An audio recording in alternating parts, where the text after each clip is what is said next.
大家好，今天我们来尝试修复这一把电动工具。那就我先声明，这只是尝试版，我试着要去修复它。那它的故障状况是，电池装上去以后，它没有反应，它都不会动。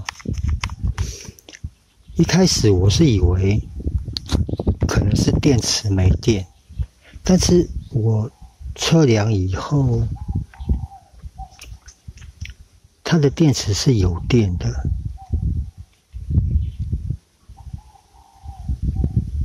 有没有？它的电池还有12伏特。然后在测试的时候，我曾经发现，就是有时候这样子一直按它，这样子一直去按它，它有时候会动一下，就感觉好像是不知道是哪里接触不良的感觉。我觉得有可能是这个类似扳机这个东西它出问题，因为有时候这样子去按它，它会动，有可能是里面接触不良，当然也有可能是电池上面的接触不良，所以今天就来尝试看看。然后当然就是先把螺丝拆开。一般来说，这种电动手工具它的拆卸有可能会因为品牌的不同，拆卸方式会不太一样，但是多半都大同小异啊。就是把盖子打开以后，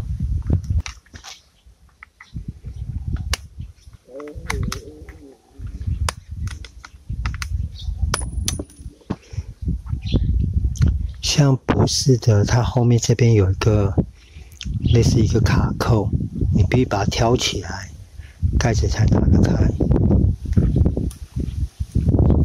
好，现在就打开了。目前这样看起来，那既然我们锁定的是开关上出问题，就先试着把开关扳机开关把它拿下来看。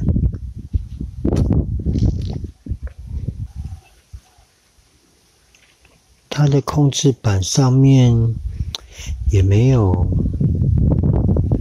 太多的锈蚀。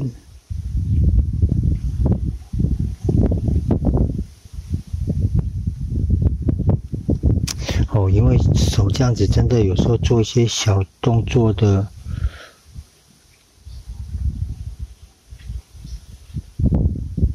在做一些比较小东西的拆卸很困难。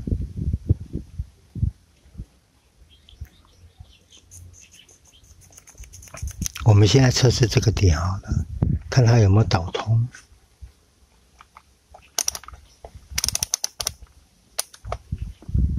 电表就打到风鸣档，然后去触控它。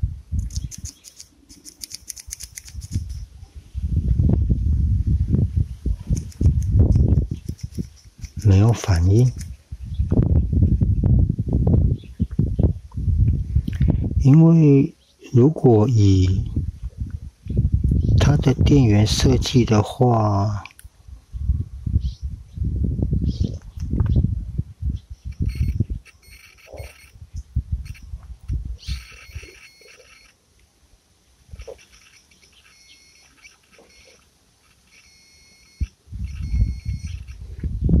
它电池接头这边是都没有断掉，然后它的正电就是黑色的。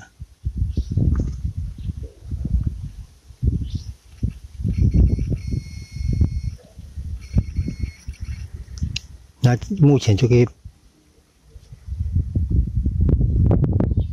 摒除掉是电源的接触不良。那有可能就是这边的问题，因为这种开关其实很简单，它就是你压下去，它会做个导通，然后就会送电出去。像这边可以看到，它的负电直接就接到这边，那它的蓝色就是负电喽，负电接到控制板的这一头，然后正电经过这个开关，然后跳接过来这边。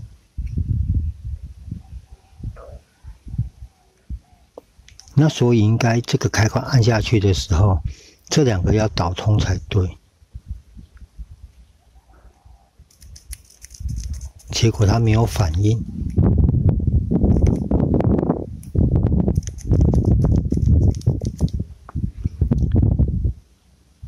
那照理来说，应该如果电源上去的话，我们导通这两个，应该它就要会动才对，因为导通它的话就取代了开关。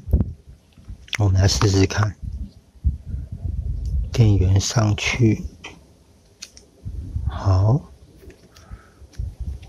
然后要把螺丝刀做导通。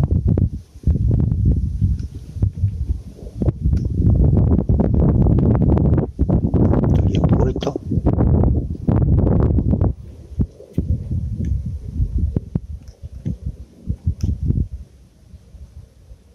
哦有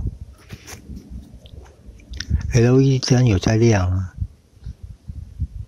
有没有看到 ？LED 灯会亮啊，它的工作灯会亮啊。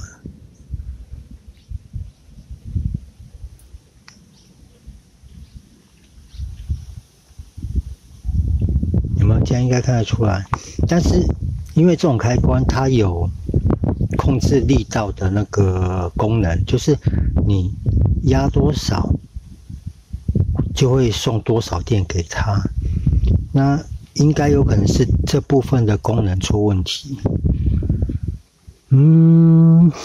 这样看起来应该还是要把它拆开来看，就是这三个讯号。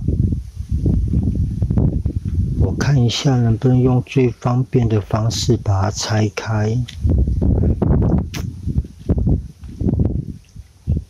看起来应该只是这边扣住而已，两头只是做卡榫的卡扣。哦，这样就开了，就可以把上下稍微做分离。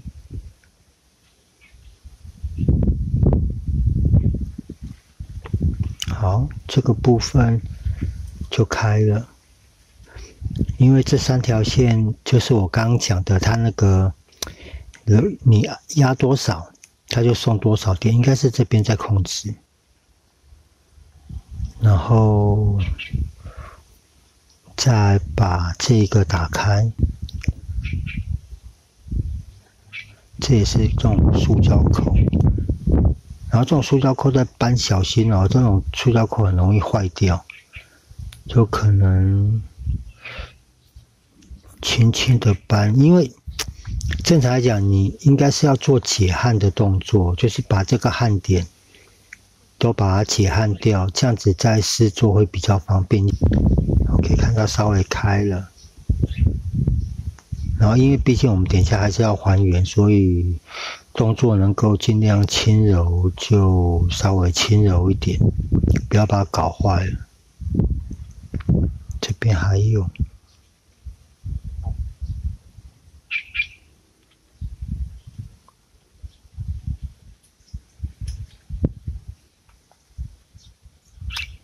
啊，断了，有没有？一个手滑，它就断掉了。没关系，应该卡在里面还好。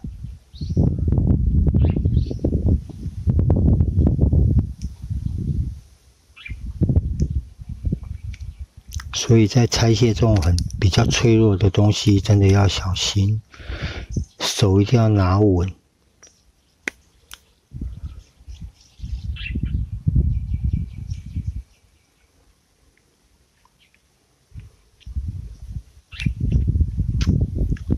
因为这边有上下连接，所以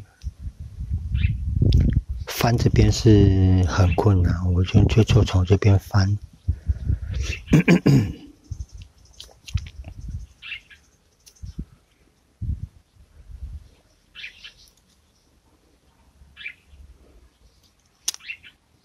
里面有弹簧哦，要小心。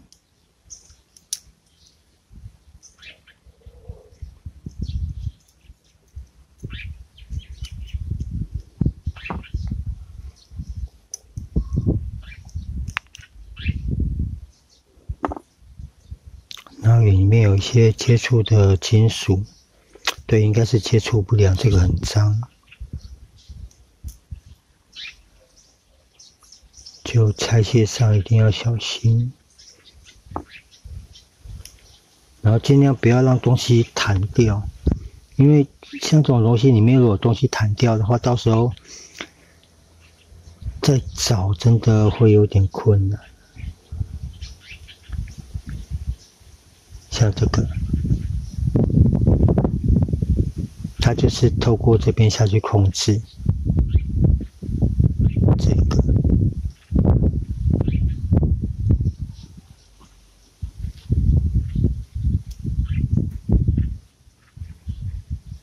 然后在擦的时候轻轻擦就好，因为这种有点类似像印刷的这种东西。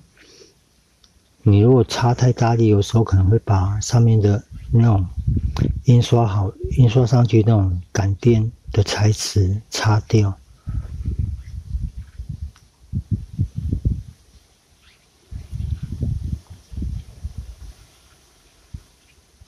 然后像这边，你都会看到很脏。可能在作业的时候，因为它这个毕竟它会吸风进去，就搞到很多灰尘一起跑进去。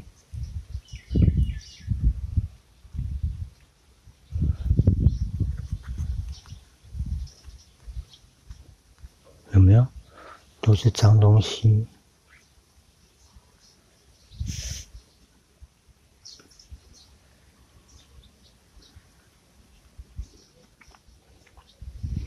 这种东西都会阻挡电力的传输、讯号的传输，所以其实很多东西，只要是用电的东西，有时候东西并没有坏，而是控制它通电的零件故障、脏掉。有时候真的就是擦一擦，可能就会好，就不用丢掉啊，或者重新买一把，这个可能拿棉花棒会比较好处理。稍等我一下。那像这种的清洁，当然如果你有电子复活剂的话，也可以拿来喷一喷。但是这种东西拿电子复活剂喷，好像有点大材小用的感觉，而且电子复活剂比去脂油贵太多了，所以我选择倒一点去脂油，然后拿棉花棒沾着它下去做清洁清洗，把脏污洗干净。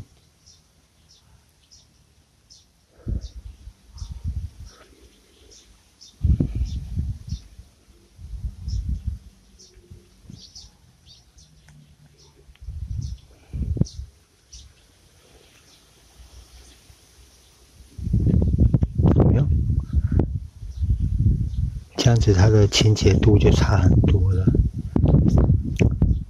然后这个接点就是对应着正电的传输，然后里面都大致的做一下清洁。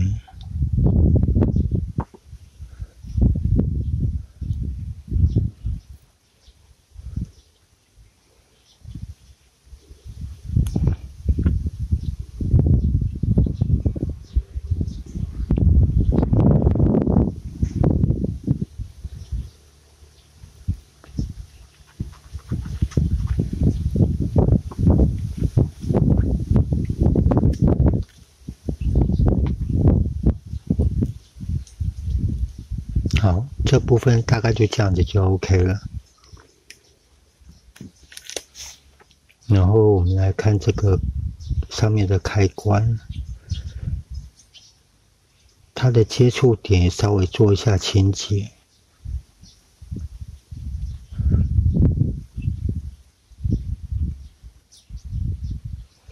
有没有？这样子它的接点就干净多了。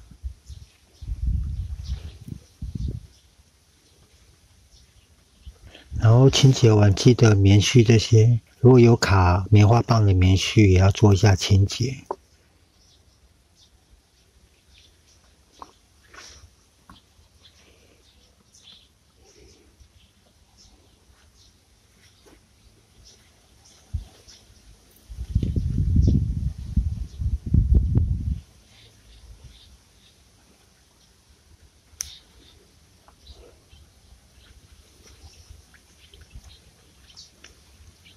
因为这一把我也是第一次拆，所以刚刚它零件掉下来的过程，哪里是哪里，我也没有很仔细的看，所以等一下组装上就要看图说故事咯。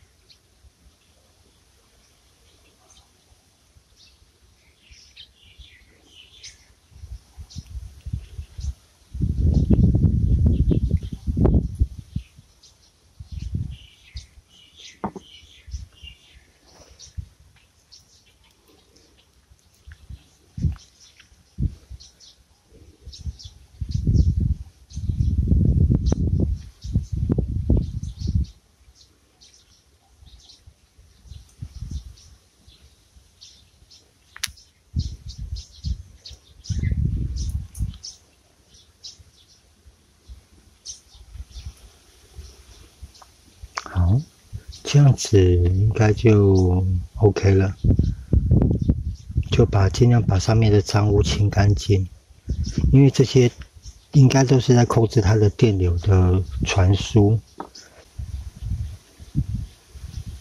因为我不知道这样你有没有看到，因为这边还有一条弹簧，好像歪掉，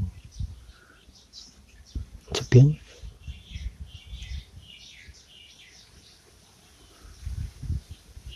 这根弹簧应该好像断掉了，然后里面也很脏，这个里面，我试试看。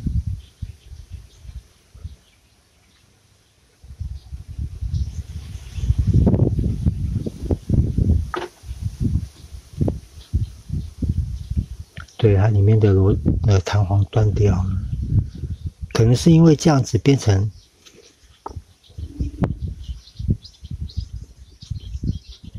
这个东西，这个弹簧好像是卡在这边，然后这一根是插这样子的，这样子，然后这个平面会跟刚刚我们清洁的这个铜片去做接触，那个可能是因为这个弹簧断。我想一下，这个弹簧要找什么东西？要找东西去替代它。我相信很多人第一个想法是圆珠笔。圆珠笔里面的那个不是一种按压的圆珠笔，里面那个弹簧，但是这个好像小了很多。等一下，我想想看。回来了，没办法，我最后能够想到的小弹簧，就是打火机那种磨石子式的打火机，它不是里面有一个那个磨石，那个叫镁还是什么东西，就是它里面也会有根弹簧，这个是我目前能够想到最接近它的弹簧。但是应该看得出来大小还是有点差。我刚刚是本来想要把这个弹簧拉长，问题是，因为既然这一片是在负责导电，那就表示这个上面会产生热能，就是因为通电嘛，会热。然后弹簧它又是那种很细的金属，搞不好因为太热，它有点类似退缸。因为弹簧说实在话，它会有弹力，就是因为金属铁经过加热到一个，这个可能就要问专业人士，因为你加热到多少度以后，做什么程度上的冷却，它会变成钢还是弹簧，这个都有依据的，所以这个我就不是很清楚了，所以我在想，应该像这个会断掉，因为通电它太细，然后变成好像它就有点类似像钨丝一样，它就会受热，然后热了久，它就有点类似退缸的感觉，退火或者退缸，就是它的那个刚性减缓，就是消失，它就恢复成正常的铁，然后弹力就消失，然后材质上变回铁就很容易生锈。因为这样可以看得出来，它锈蚀的很严重。虽然这样子按是有弹力，但是恢复性好像你看，我刚才拉很长，这样压一压，它又扁掉。所以咯，我目前能够想到的就是打火机里面的弹簧，虽然直径有差别，但是我应该是，因为毕竟你不装，它就没办法把这个挡片，它就没办法把这个挡片顶上去做接触的动作，所以我等一下应该是会把它撑宽一点。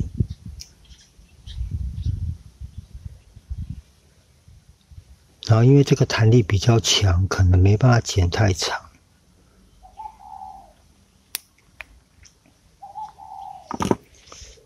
大致是先这样子。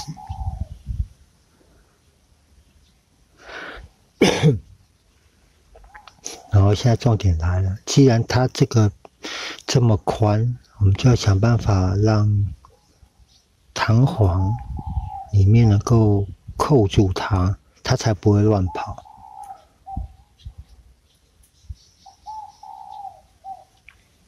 好险没有差太多。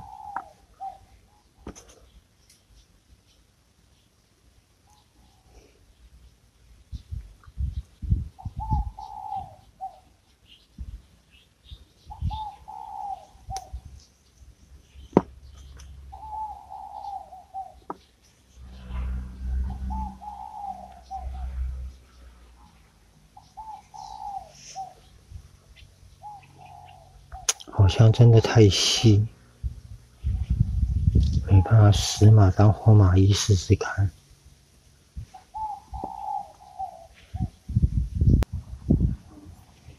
好了，因为我第一次剪的这个弹簧太短，然后我又重新剪了一个，因为我刚刚试组装的时候，我有发现弹簧如果剪太短的话，这个面它顶不起来，它会太下面，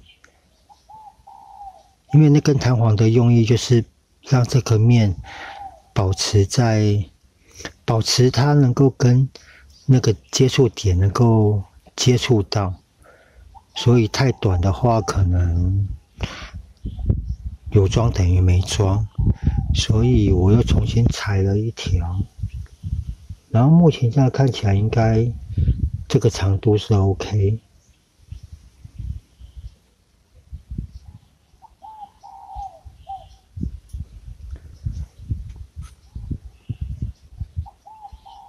它组装完应该就是这个样子。这个角度真的很困难。当然，如果可以的话，我可能建议你们就是做个解焊的动作。诶，没有，这边可以拆卸，我看能不能减少负担。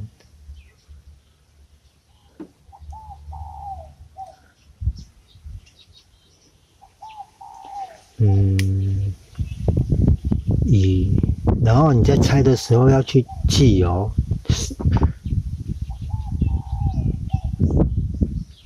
什么哪一个插头插在哪边要记好，不然上面好像没有标示，不然可能就自己做个标示。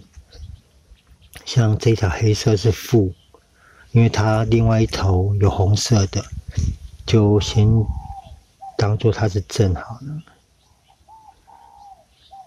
拿个签字笔或拿工具做一下记号，这边是负，那就可以把它拆掉，我就不用拿着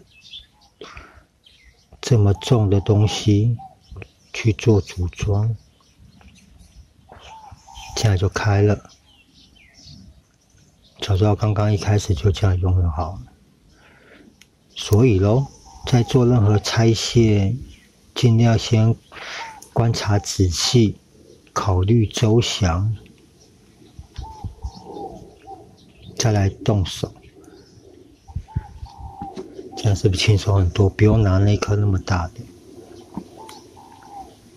然后现在就是要做它的组装了。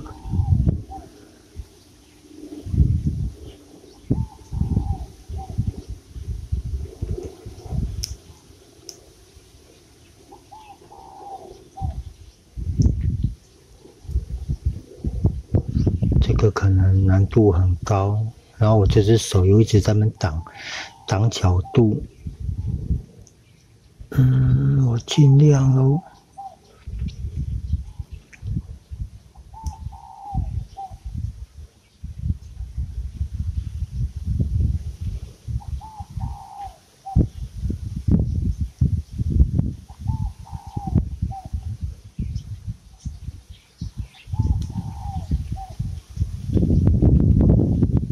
如果有把握的话，还是建议你们把它解焊会比较方便。我用这样手这样一直拿着很麻烦。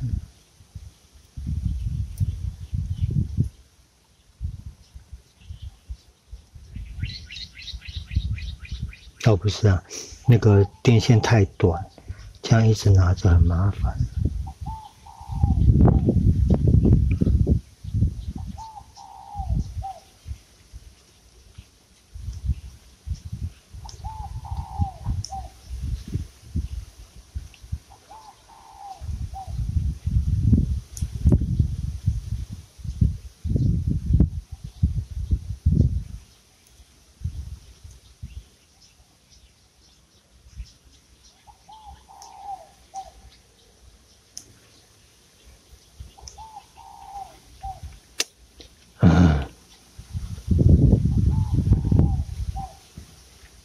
我把它换位置好了，因为这个板子的线必须绕过这一个，变成它的线变太短，很难施工。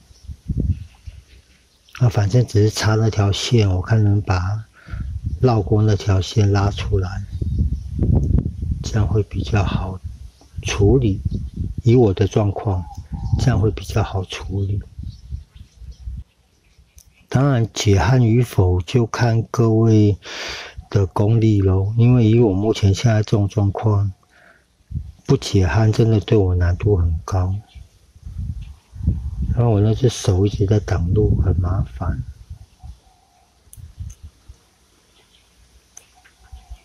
这块电路板是固定在这边的。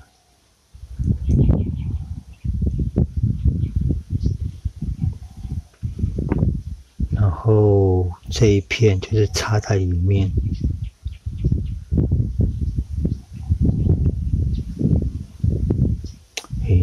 这个4只爪，这个爪扣这样子好像也不对。虽然我刚刚一打开，它这只爪就是朝上，但是目前这样看起来，它不太可能是翘那么高。翘那么高的话，它就应该会挡路才对。啊，断了！像这种东西真的很讨厌，就是它不能做大动作的移动，你去移动它就很容易这样子。它应该是两两一组。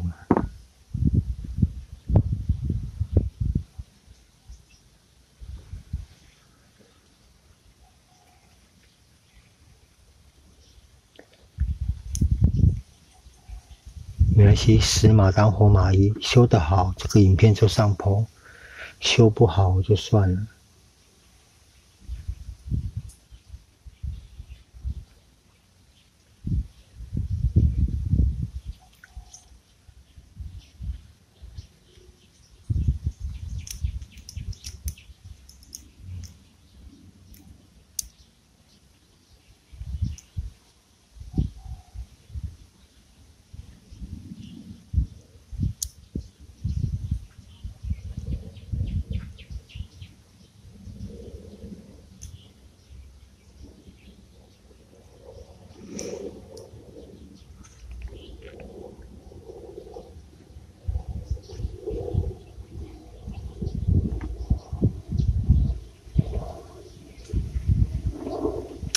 弹簧没上，唉，真的这样子不解汗真的很难用。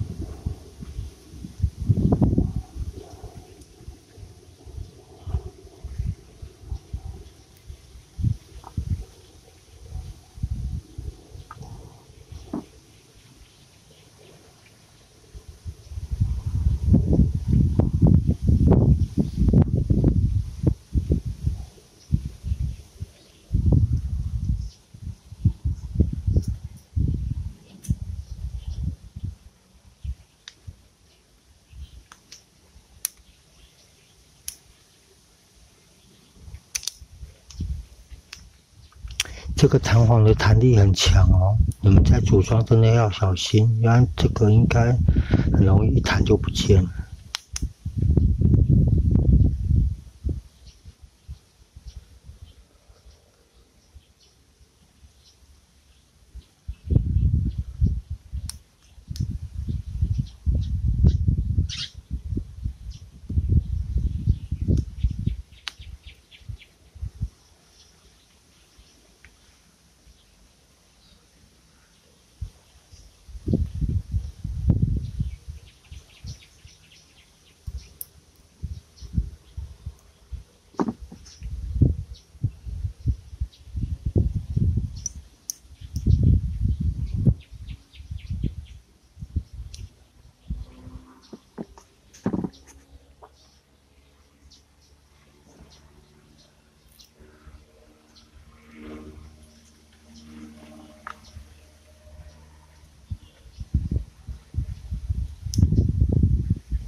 暂停一下，我看这个会搞很多时间。2 hours later。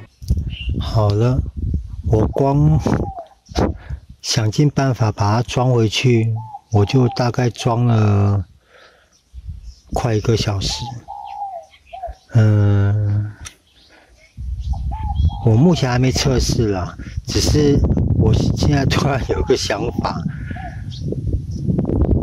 难怪这种东西在出现故障以后，就像刚刚给各位看到的，里面的故障就是可能脏掉，跟这个跟这个弹簧断掉所导致的故障，结果他们在卖是卖这样子，卖一整组。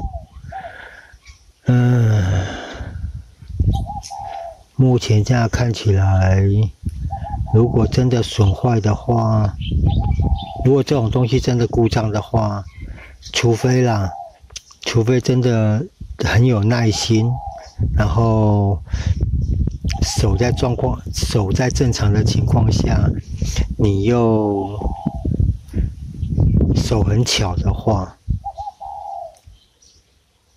可以试着去维修，要不然真的不要像我这样子搞半天。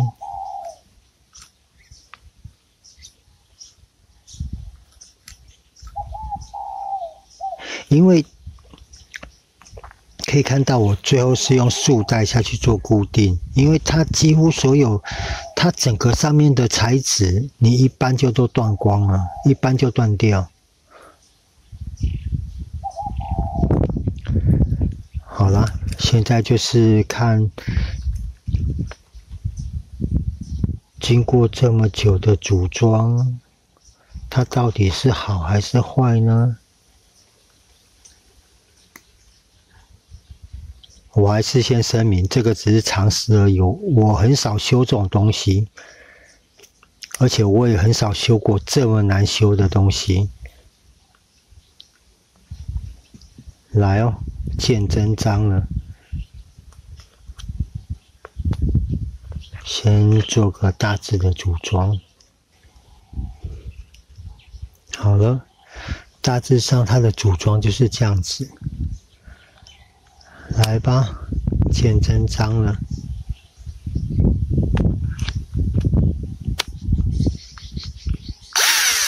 嘿，好了，看来努力不是白费的，看来努力没有白费。但是现在问题来了，因为我装的这种东西设计的真的就是一掰一掰，就是很紧凑。刚刚那条束带下去卡了太多的位置。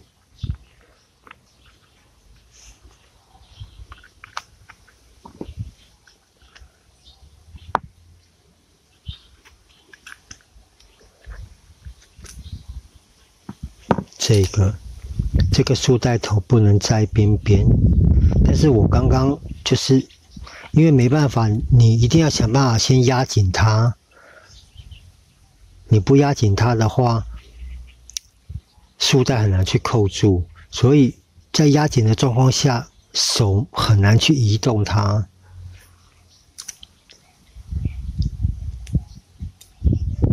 所以当时我只能先赶快的把束带稍微拉紧一点，然后拉紧的结果就是卡在这边。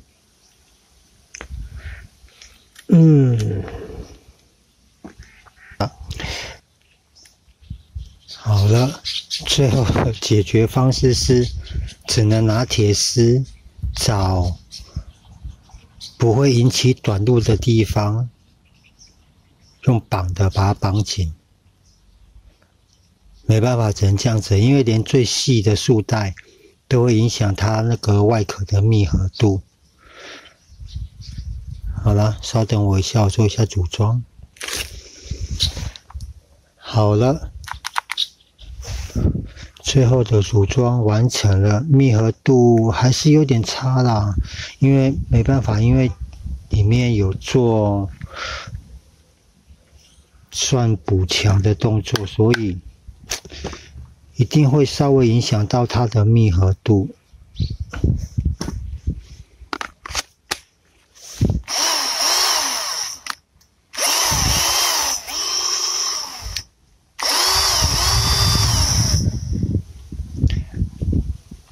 好了，修好了，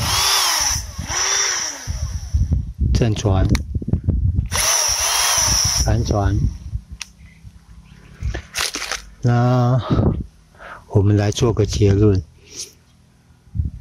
我从片头一开始到现在，大概经过了3个小时。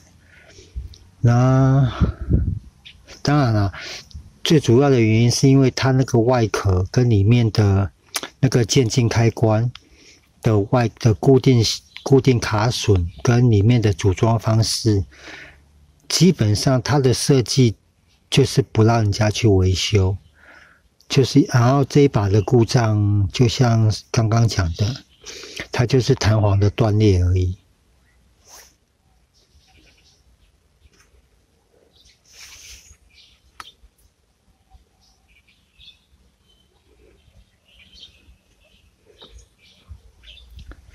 它就是里面的一条小弹簧，控制导电与否的那个一个类似有点像跷跷板的那个铁片，变成它没办法去做接触。那解决的方式就是，10块打火机里面的那个打火石，它的里面的那个弹簧剪一截，让那个跷跷板可以稳固的卡在导电片上，就解决了。但是它的设计就是，你如果里面坏掉，就是要换里面整个开关跟控制板，应该是这样子啊。因为我问到的零件是这样子，然后价钱也不便宜。结论就是可以修，但是真的很费脑筋啊，因为就像整个片子的过程，如果你们有从头看到尾的话，我束带也用了大束带、小束带，甚至到最后没有办法，因为束带的这个头，你没有它里面没有多余的空间可以让你藏这个头，所以变成你只要稍微空间过大，你就会导致整个外壳的密合度关不起来。这样讲懂我的意思吗？所以说可以修，然后不建议大家下去做维修，因为真的脑细胞会死很多。再来就是，除非刚好手边有工具，有适当的材料，然后有充足的多余时间，想要维修是可以啊。因为毕竟说实话，这个一把我也不知道，好像1-2千、2-3千吧。虽然不是说非常贵，但是讲实在话，这也是钱。然后我是基于这一把真的是买没多久，用没几次，然后就都一直放着。其实我相信大家家里面很多那种电动工具都是这样子，久久用一次，然后或许几次以后，等你要用的时候就坏掉了。好啦，那今天这个博士的电动螺丝起子